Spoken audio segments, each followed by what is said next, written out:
Hello, everyone, and welcome to another episode of the Wise Decision Maker Show, where we help you make the wisest and most profitable decisions. My name is Dr. Gleb Tsipursky. I'm the CEO of Disaster Avoidance Experts, the future of work consultancy that sponsors the Wise Decision Maker Show. And today I'm joined by Sam. Sam, can you introduce yourself and share a little bit about what you do? Sure, yeah, it's nice to see you, Gleb. My name is Sam Mandel. I'm the co-founder and CEO of Ketamine Clinics Los Angeles, and we have been a provider of ketamine infusion therapy for mental health for nearly a decade now, and we're one of the first ketamine clinics to open in the United States in 2014. Excellent. Now, ketamine has been growing, of course, increasingly popular, and it's pretty radical treatment in the sense that it works much faster than SSRIs. Can you tell me a little bit about what caused you to decide to provide this service and what kind of impact you're seeing ketamine having?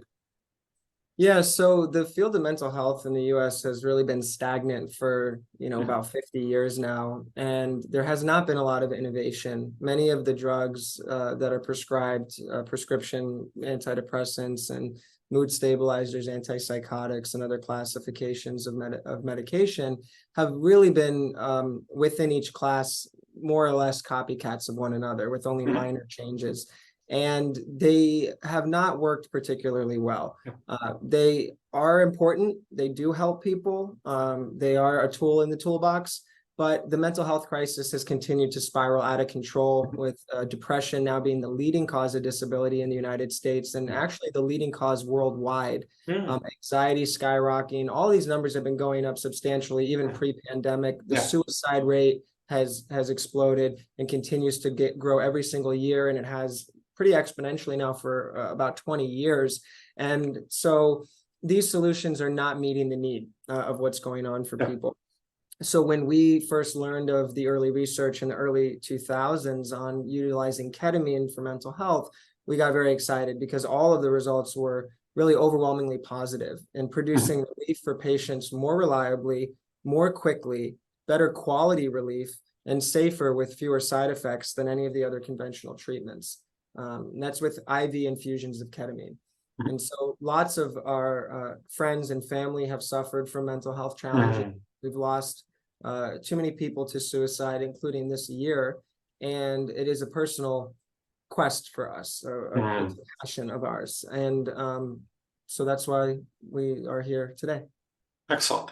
Now, tell me a little bit about what someone would experience. I know that unlike traditional SSRIs, ketamine provides very quick relief, although it's shorter lasting. So tell me a little bit about what someone would experience after receiving an infusion of ketamine. Yeah, so just to kind of compare a little bit, an SSRI you take every day, and if you don't take it, it doesn't work. It leaves the system rather quickly. If you discontinue it, depending on the therapeutic dose you're at, you might feel okay for a couple days, but you're going to have withdrawals and most likely, and you're definitely not going to work anymore once it's out of the system. With ketamine infusions, it's a different model. You have a series of 6 infusions over 2 to 3 weeks. Each infusion is about an hour long. It's in our office here in Los Angeles in the Culver City area. And patients come in, we make them comfortable. They recline in a chair. They receive pillows, blankets, noise-canceling headphones, a sleep mask, because it's the experience during the treatment is also very important. So we make them very comfortable in a very serene environment, have a very compassionate and attentive care team of a variety of clinicians. There's actually 17 of us here at this one location. So we have a big team. Everyone gets lots of individualized attention. And they have the infusion. It's IV, so it takes about an hour. And then there's a little bit of recovery time afterwards. That's the kind of high-level overview of it. But in that period of 2 to 3 weeks, in those 6 infusions, patients are getting months of relief. So they're not taking ketamine or any medicine every day. And so there's effects that occur both psychologically and on a neurochemical level from the treatment that persists long after the medicine has left the body. So ketamine has a short half-life. It's not like it stays in the system long. Yeah, it's my understanding. It's out of the system mostly within a day.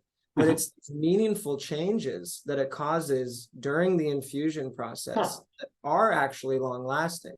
A lot of the early research was one single infusion. And Mm. that's when people said what you were saying, Gleb, is, yeah, it works, but it doesn't last. However, the series of 6 in a 2 to 3 week period can help to create lasting change. And on Interesting. average, patients get about 3 months of relief, and it Mhm. varies widely. Some patients only get maybe 1 month, Mhm. which is not typical, but it can happen. And then there are patients who will get 6 months or a year, or in even rare cases, we have a handful of patients we're tracking who have actually gotten 2 years of relief, Hmm. 1 series of infusions, no additional follow-up, no other medications, and they're feeling great. So, those are the outliers. That's not the Yeah. norm, but it's absolutely possible. But on average, it's about 3 months of relief. Okay. And at which point people come back for follow-up treatment, or we refer to them as booster infusions, and Mhm. then they get just 2 infusions a day or 2 apart. And that really extends their initial benefit another, 2, 3, 4, 5, 6 months, depending on their situation. So the maintenance is Mhm. not another whole series, and we really do it on an as-needed basis Okay. to individualize it per the needs of the patient. Interesting. So tell me a little bit about how you work with other medical providers, with therapists, with psychiatrists. What is is the ketamine sometimes, clearly sometimes you do it just without any additional medical support, but does it work better? I would imagine it would if combined with therapy, CBT of various sorts. And also, how do you work with people who are in SSRIs and who also want to try ketamine? So let's talk about those 2 issues separately. Let's start Sure. with therapy and tell me a little bit about the combo of therapy with ketamine.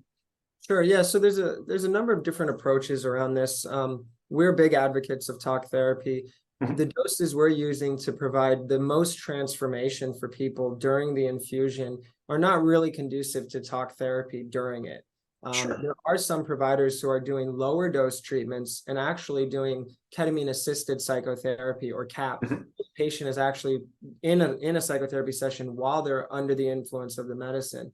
Mhm. There can be good work done that way with certain types of patients, but in our experience, most patients benefit from having an individual journey during the treatment where they Mhm. can have self-discovery, revisit past trauma with clarity without being triggered by it or having an emotional response to it, gaining insight about themselves and the world around them, feeling more connected and empathetic, and really having a meaningful experience to themselves that they can then go and process in therapy separately, be Yeah. it next day or later that week, and kind of unpack what might come up for them with their therapist. Mhm. We don't have therapists in-house. We're big advocates of it. We refer out for that Mhm. service. Most of our patients are already working with a therapist, so we respect that relationship, and we encourage them to bring any kind of material that might come up to them. Mhm. Now, our nursing team is fantastic, and they'll help patients to process a little bit of their experience with some kind of integration afterwards, but they're careful not to really dive into therapy because there's a difference there, of course. Yeah. And a lot of that work is really better done when the patient's not altered by the medicine.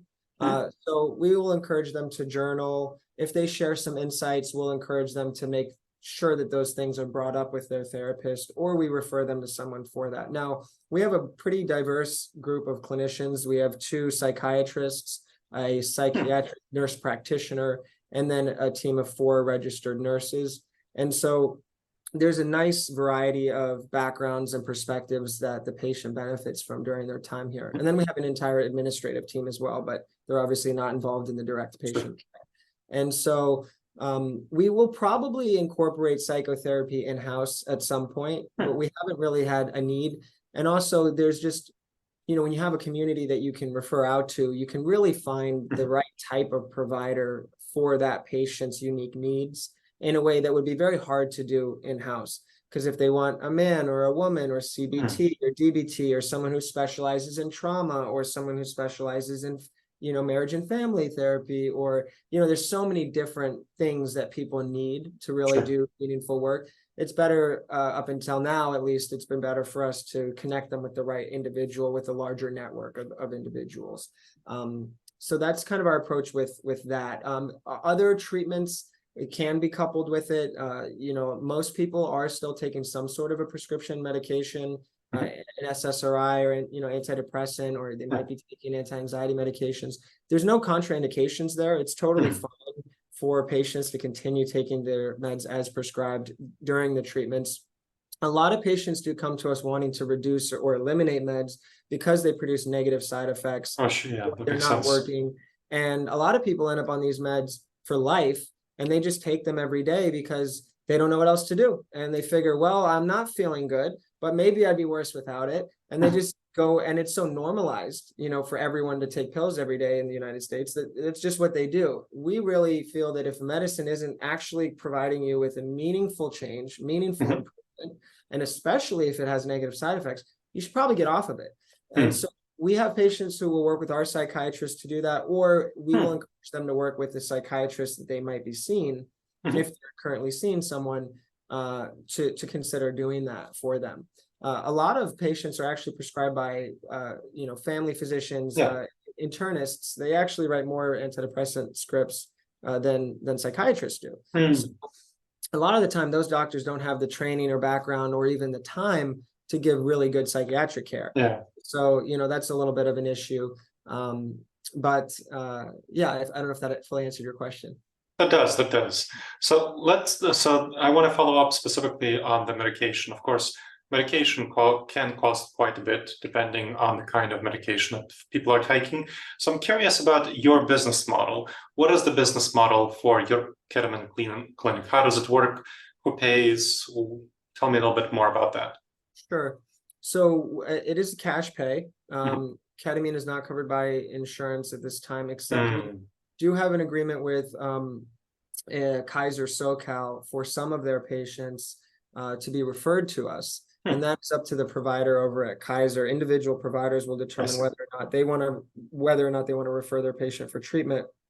If they do, they will send the patient to us to treat them. And Kaiser SoCal will pay for it in some cases. Other than them, none of the other payers are really paying for ketamine for mental health, which is really unfortunate. And it's something that we're working on changing, because it's actually a faster acting, safer, more effective treatment than the treatments that they are paying for. And in addition to that, the insurance companies would actually save money because they're spending a lot of money on these other treatments that are not as effective. And if they paid for ketamine instead, they would actually make more money, which is unfortunately their primary concern. So it's really an all-around win if they start to catch on to that. And some of them are starting to realize that. The reason why is because ketamine is an FDA-approved anesthetic. It's been around since the 60s. It was approved in 1970. However, it was approved as an anesthetic and not as a mental health treatment. In the United States, you have to have a approval for a particular population and indication and protocol. So what we're doing is considered an off-label use. Off-label is very common practice. It's totally fine. 1 in 4 of all prescriptions are prescribed off-label. About 1 in 3 of all psychiatric medications are prescribed off-label. And any doctor can prescribe any medicine for basically anything they want to, as long as they feel like they have a good basis to support that decision. And so there's a lot of clinical research proving ketamine's efficacy. As a matter of fact, there's about 170 trials that have been done at leading institutions, Stanford, USC, UCLA, Harvard, National Institute of Mental Health, Johns Hopkins, Cleveland Clinic. I mean, the list goes on and on. Pretty much every major scientific institution, university has done at least one study on ketamine for depression. So it's very well proven, very well researched. However, the FDA doesn't approve things based on whether or not they're good or whether or not they're researched by others. They have to be done per their policies. And that can cost tens of millions or more likely hundreds of millions of dollars to get the approval. Because ketamine was synthesized in the 60s, the patent is up. So no one's going to spend that money because they would never get it back. Ketamine is now a cheap generic drug that is manufactured by at least 5, 6, 7 different companies. And it's not something that if you paid to get done, you could make your money back by selling ketamine. And so that's why it's kind of slipped through the cracks here with all of this, and with being even more mainstream than it currently is, and with the insurance piece. And insurance companies will love to say, oh yeah, it's not FDA approved for this use. It's experimental. we're not paying for it, because they love to find reasons not to pay for things. Their MO is not to write checks. It's to save the money they have from their premiums and invest it and grow it. But that's kind of, and I don't mean to get too much into the weeds, but I want to explain that's helpful. some of the context here so people understand, because when we talk about ketamine and what an amazing treatment it is, so many people will then say, like, well, why isn't it FDA approved if it's so great? Why doesn't insurance pay for it if it works so well? How come I haven't heard of it? Why didn't my doctor recommend it to me if it's so great then? What's wrong with it? Well, these are the things that are, quote, what's wrong with it. It really comes down to money and politics. The treatment itself works within a couple of days. It works 83% of the time in our clinic. SSRIs are like 35, 40%. I mean, they're not that much better than a placebo. And they often are the results are short-lived. They stop working after a while. And people have to take higher doses or different meds because they just stop.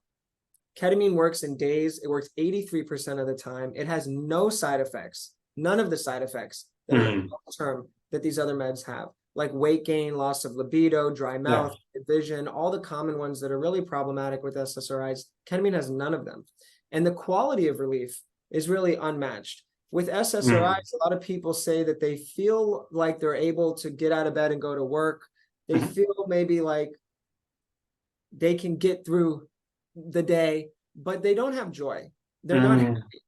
They're very flat.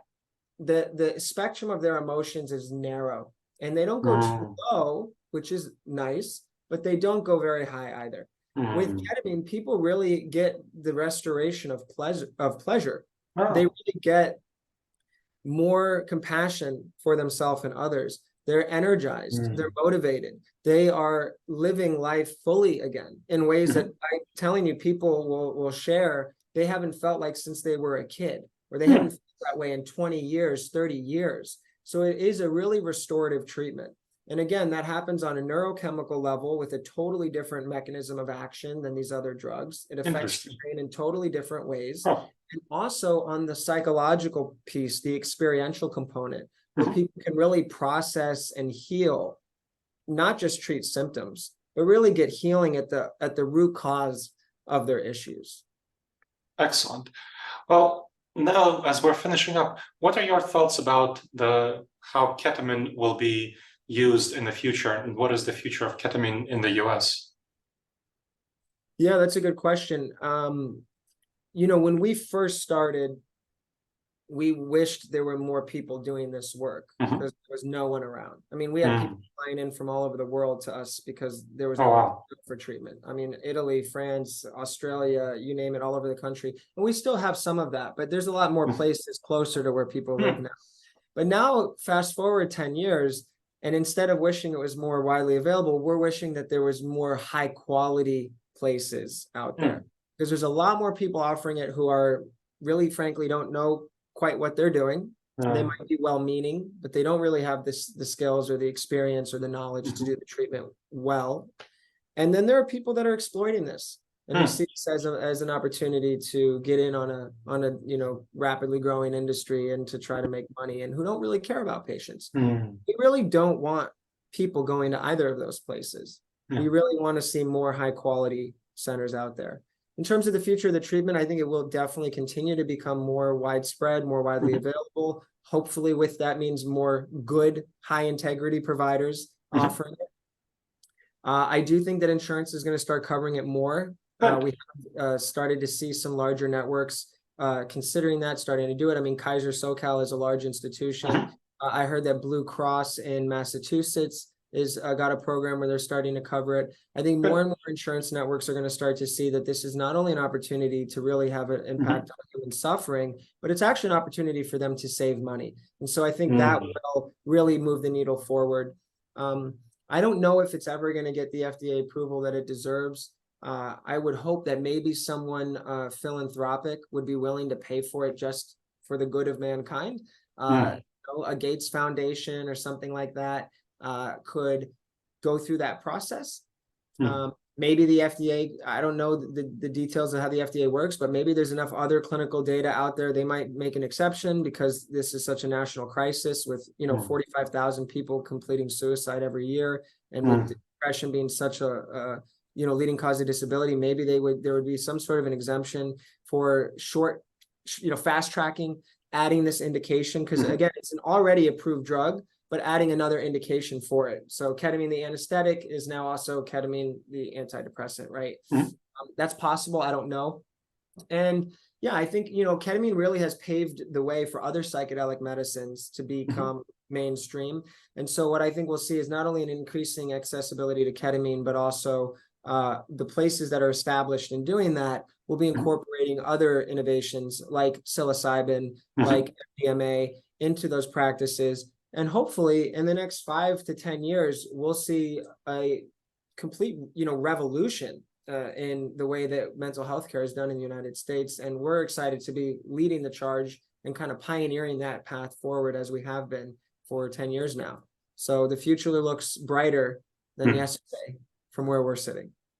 Excellent. That's really exciting. And I'm definitely know there's been some good news about recent approvals of MDMA and psilocybin use. So definitely very exciting. Well, thank you. This was very helpful. I really appreciate your time. It was such a pleasure, and thank you for the great questions and for your time as well. And thank you to the audience for checking out another episode of the Wise Decision Maker Show.